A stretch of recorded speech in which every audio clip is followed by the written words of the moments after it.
Welcome to the Michigan Early Literacy Collaborative Module. This standard presented in this PowerPoint will focus on RI.K.2. This is one part of the comprehension standards for kindergarten in the Common Core. Reading standards for informational text.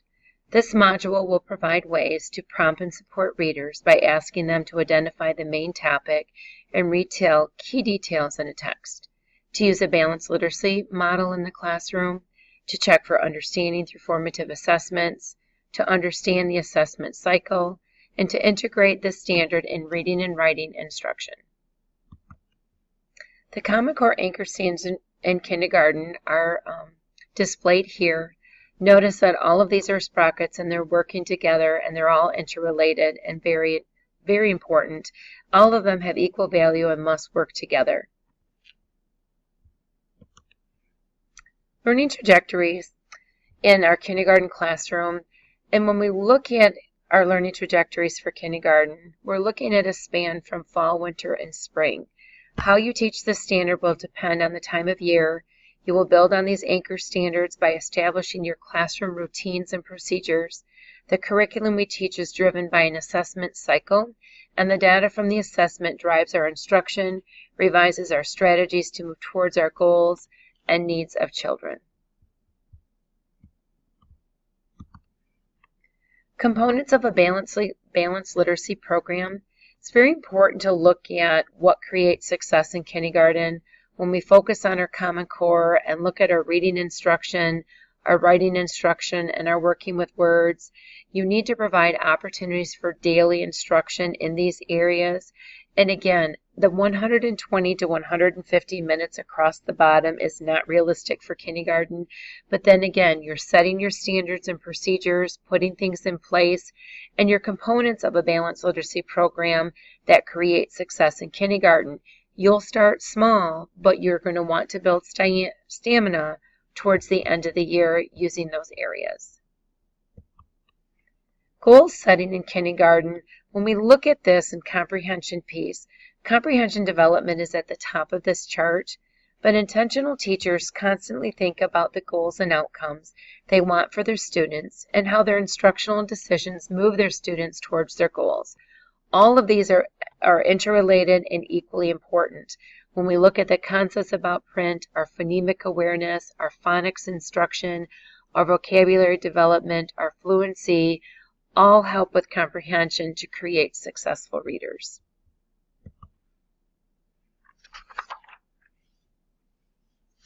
When we scaffold our learning with children, we're really looking for opportunities to build connection during the learning and during our day. They include maybe story starters, visual organizers, modeling or acting out stories, and working with partners. So it's very important as we look at scaffolding their learning to provide those opportunities during the day.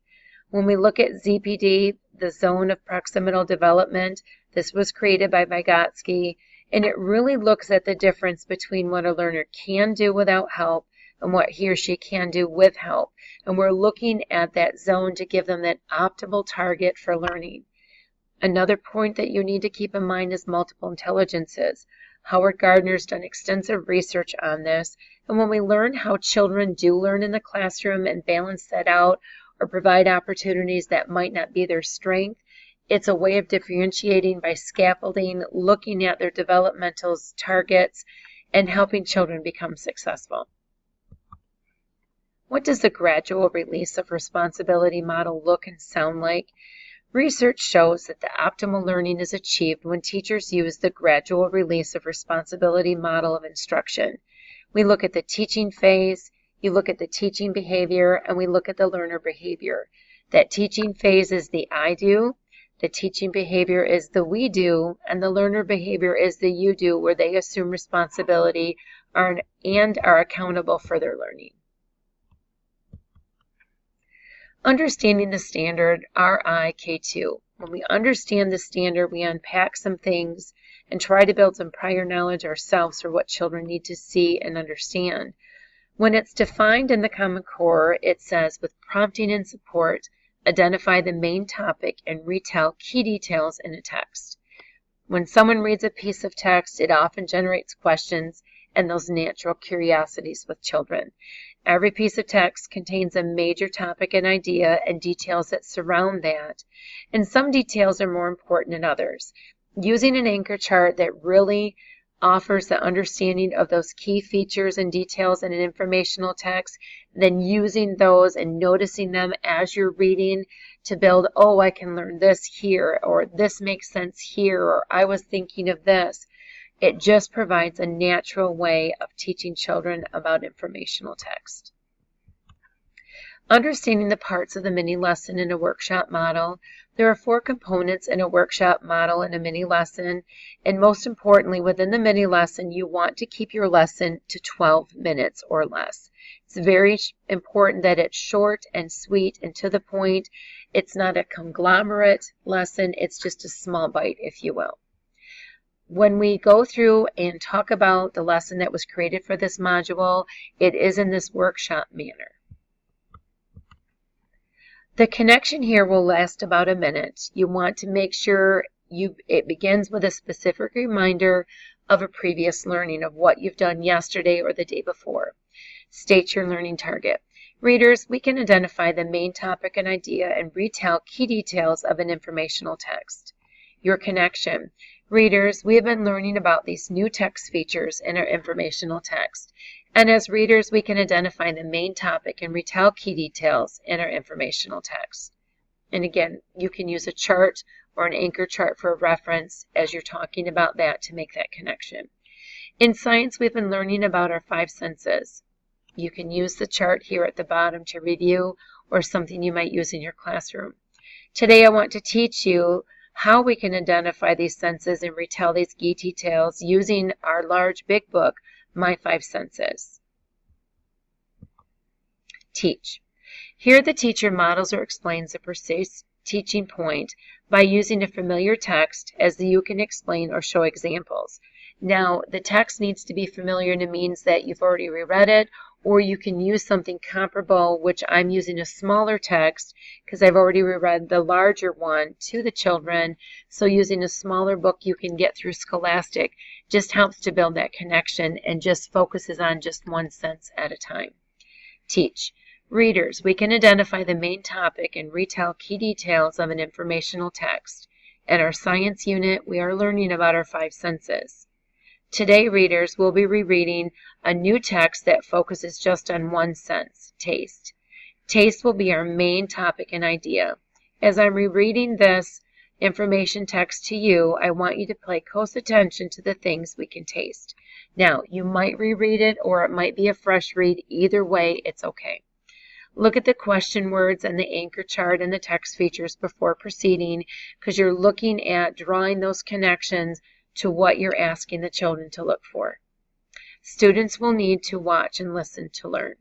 The questions we need to ask will be different than in a story, and this is how we identify the main topic and retell those key details in a text.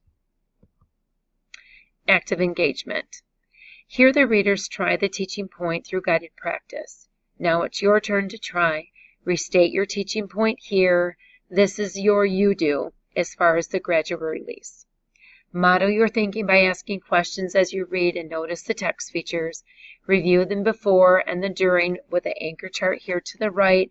Helps them to keep them focused and thinking. The focus will be on their thinking during this time and the connections made while you are reading. Provide some wait time to have them think.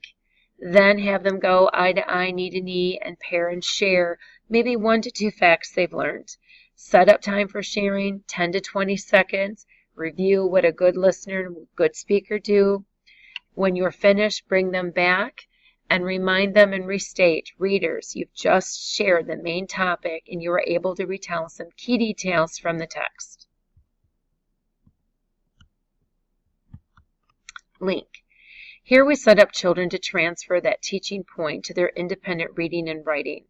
So today, readers, we read our senses book about taste. The main topic was about their taste. We noticed the main topic of taste and connected key details that could be tasted. Let's organize our learning and answer these questions to see what we learned about the sense of taste. Now, this is optional to this point. You can stop at the link, but I really like to do this, and with my kids, then give them an opportunity to do some drawing, maybe have them share what they've done, and most importantly, label the pictures that they've done. This can be sent home, or it can be kept for a work sample for documentation of the standard. And again, end this lesson by naming the teaching point. I can identify the main topic and key details in a text. Skills needed that you need to make sure that children, and don't assume that they do know, but it might be something you want to reference before you start the mini lesson. This lesson assumes that your students will have an understanding of two crucial classroom strategies. The first being they understand the text features of an informational text and where to gather that information as you model your thinking out loud. And the second being to understand what the main idea of the story is and key details that they've noticed in the informational text. You can have that by ways of sharing or maybe collecting information. The main idea of a text is the most important point the author is making about the subject or topic, so they understand what that main idea is. The other anchor chart I put on here that I found very helpful in my classroom is talking about the main idea.